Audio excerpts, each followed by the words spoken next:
2025 എന്ന വർഷം ഇന്ത്യൻ ക്രിക്കറ്റിന് ഒരു സ്വപ്നതുല്യമായ വർഷം തന്നെയായിരുന്നു. ക്രിക്കറ്റ് രംഗത്ത് ഇന്ത്യൻ വനിതകൾ നിറഞ്ഞാടിയ വർഷം. 2025 നവംബറിൽ മാത്രം 3 ലോകകപ്പുകളാണ് ഇന്ത്യ നേടിയത്. വരും വർഷങ്ങളിൽ ഇന്ത്യൻ വനിതാ ക്രിക്കറ്റ് രംഗത്ത് സൃഷ്ടിക്കാൻ പോകുന്ന വിജയക്കൊടികളുടെ മുന്നോടി തന്നെയായിരുന്നു ഈ വർഷം. ഹർമൻപ്രീത് കൗറിന്റെ നേതൃത്വത്തിൽ ഇന്ത്യ ദക്ഷിണാഫ്രിക്കയെ 52 റൺസിന് പരാജയപ്പെടുത്തി ലോകകപ്പ് നേടിയാണ് ജൈത്രയാത്ര തുടങ്ങിയത്. പിന്നീട് ആദ്യമായി നടത്തിയ വനിതാ ബ്ലൈൻഡ് ക്രിക്കറ്റ് വേൾഡ് കപ്പിലും ഇന്ത്യ വിജയക്കൊടി പാറിച്ചു. നേപ്പാളിനെ ആയിരുന്നു ഇന്ത്യ 5 വിക്കറ്റിന് തോൽപ്പിച്ചത്.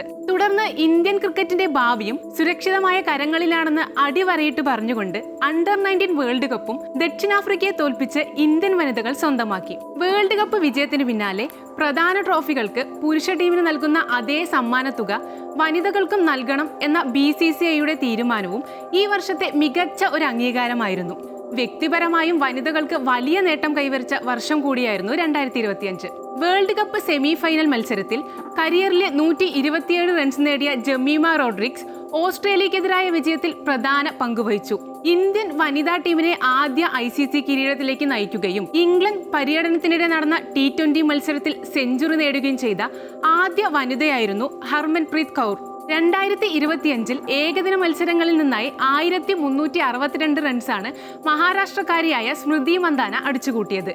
കൂടാതെ ഏകദിന മത്സരങ്ങളിൽ 50 പന്തിൽ സെഞ്ചുറി നേടുന്ന ഏറ്റവും വേഗമേറിയ താരവും അന്താരാഷ്ട്ര ക്രിക്കറ്റിൽ 10,000 റൺസ് എന്ന മഹത്തായ നേട്ടവും സ്മൃതി മന്ദാന സ്വന്തമാക്കി. 150-ലധികം വിക്കറ്റുകൾ നേടുന്ന വനിതാ താരം എന്ന നേട്ടത്തോടെ ദീപ്തി ശർമ്മയും തന്റെ മികവ് തെളിയിച്ചു. വർഷാവസാനം ശ്രീലങ്കയുമായി നടന്ന T20 മത്സരങ്ങളിൽ 5-0 പരമ്പര തൂത്തുവാരുകയായിരുന്നു ഇന്ത്യ. വനിതകളുടെ ഈ കുതിച്ചുചാട്ടത്തിന് വേദിയൊരുക്കിയത് കേരളമാണെന്നതിൽ ഓരോ മലയാളികൾക്കും അഭിമാനിക്കാവുന്ന ഒരു വർഷം കൂടിയാണ് കടന്നുപോകുന്നത്.